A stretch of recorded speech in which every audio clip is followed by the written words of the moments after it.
नमस्कार, आप देख रहे हैं न्यूज 24 दैनिक, आपकी आवाज आपका चैनल।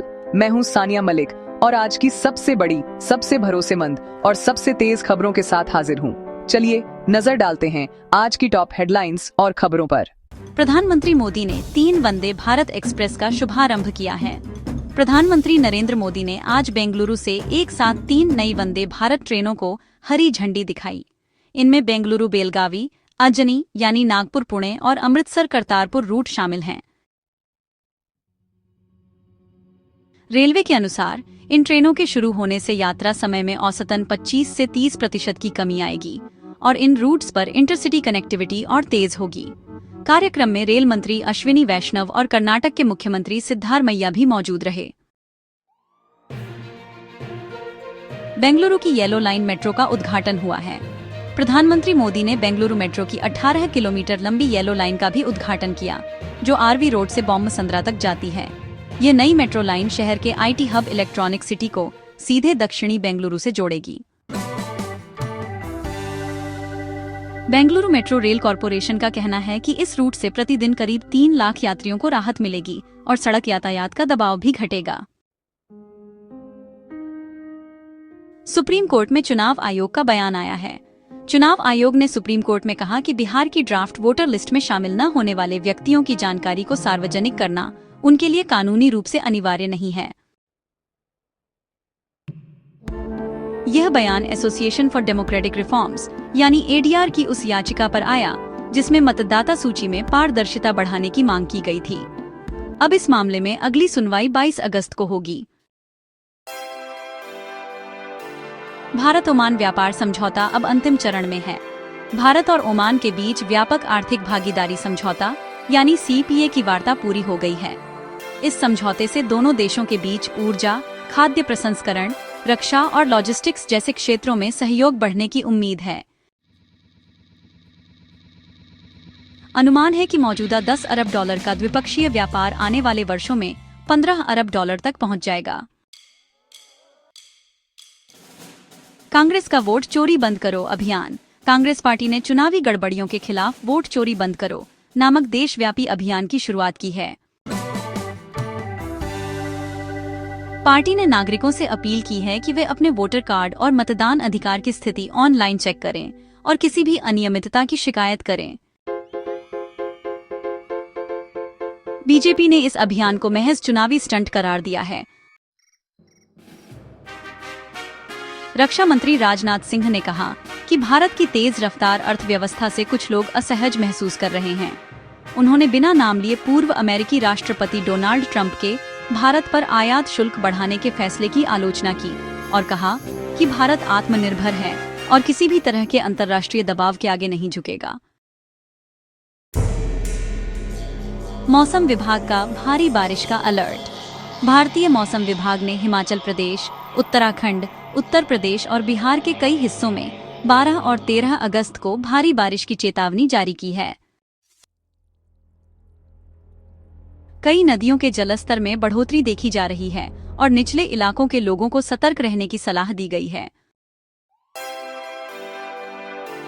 शिमला और आसपास के क्षेत्रों में भूस्खलन का खतरा भी जताया गया है। एयर इंडिया एक्सप्रेस की फ्रीडम सेल के तहत 49वें स्वतंत्रता दिवस के अवसर पर एयर इंडिया एक्सप्रेस ने 5 मिलियन सीटों पर 1279 रुपए से टिकट बुकिंग का ऑफर लॉन्च किया है। यह ऑफर 15 अगस्त तक मान्य रहेगा और यात्रा अवधि 1 सितंबर से 15 दिसंबर 2025 तक होगी।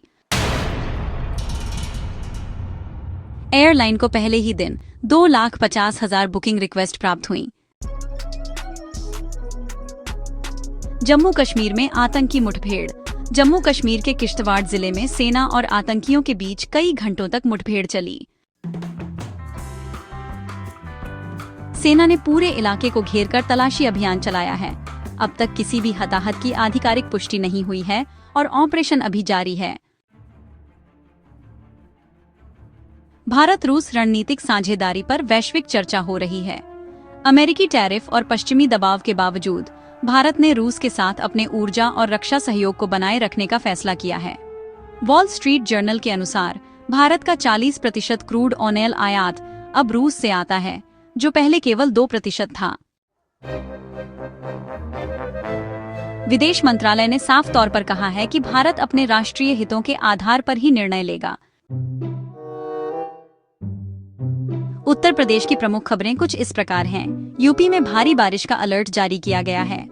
मौसम विभाग ने उत्तर प्रदेश के कई जिलों, जिनमें लखनऊ, आगरा और प्रयागराज शामिल हैं, में 12 और 13 अगस्त को भारी बारिश का अलर्ट जारी किया है।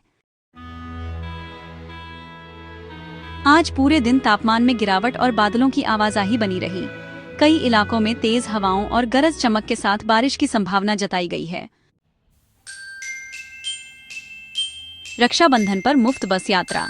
यूपी सरकार ने रक्षाबंधन के अवसर पर राज्य भर की 50 लाख महिलाओं और बालिकाओं को 2 दिन तक मुफ्त बस यात्रा की सुविधा दी है। परिवहन विभाग का कहना है कि इस योजना के चलते राज्य की बसों में अब तक का सबसे अधिक यात्री भार दर्ज किया गया है। जीकप 2025 राउंड 5 सीट आवंटन। उत्तर प्रदेश संयुक्त प्रवेश परीक्षा परिषद यानी जीकप ने पॉलिटेक्निक कोर्स के लिए राउंड 5 सीट आवंटन के नतीजे जारी कर दिए हैं। अभ्यर्थी gcup.admissions.nic.in पर जाकर अपनी आवंटित सीट देख सकते हैं और आगे की प्रक्रिया पूरी कर सकते हैं। सारनाथ यूनेस्को हेरिटेज रेस में वाराणसी के पास स्थित ऐतिहासिक और बौद्ध तीर्थ स्थल सारनाथ को यूनेस्को विश्व धरोहर स्थल का दर्जा दिलाने की प्रक्रिया अब तेज हो गई है। भारतीय पुरातत्व सर्वेक्षण और पर्यटन विभाग ने अंतर्राष्ट्रीय मानकों के अनुसार दस्तावेजीकरण और अन्य औपचारिकताएं शुरू कर दी हैं।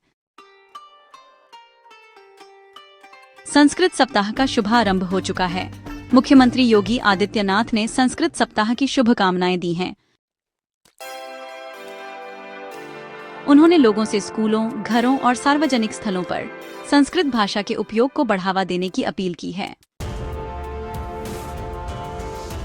तो अब नीट यूजी की चॉइस फिलिंग की डेडलाइन बढ़ा दी गई है। मेडिकल काउंसलिंग कमेटी यानी एमसीसी ने नीट यूजी के पहले राउंड की चॉइस फिलिंग की आखिरी तारीख 11 अगस्त रात 11:59 तक कर दी है।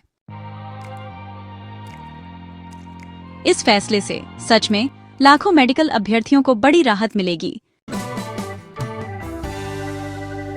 दिल्ली पुलिस ने यूपी से हत्यारा पकड़ लिया है। दिल्ली पुलिस ने बुलंदशहर के सिकंदराबाद से अशोक नामक आरोपी को गिरफ्तार किया है। उस पर 5 साल पहले एक गर्भवती महिला और उसके बेटे की हत्या का आरोप है। मानसून 14 अगस्त के बाद सक्रिय होगा। मौसम विशेषज्ञों के अनुसार 14 अगस्त के बाद पूर्वी और पश्चिमी उत्तर प्रदेश में मानसून की बारिश में तेजी आएगी। किसानों को उम्मीद है कि इससे खेतों में नमी की कमी पूरी होगी। कानपुर इटावा हाईवे हादसा।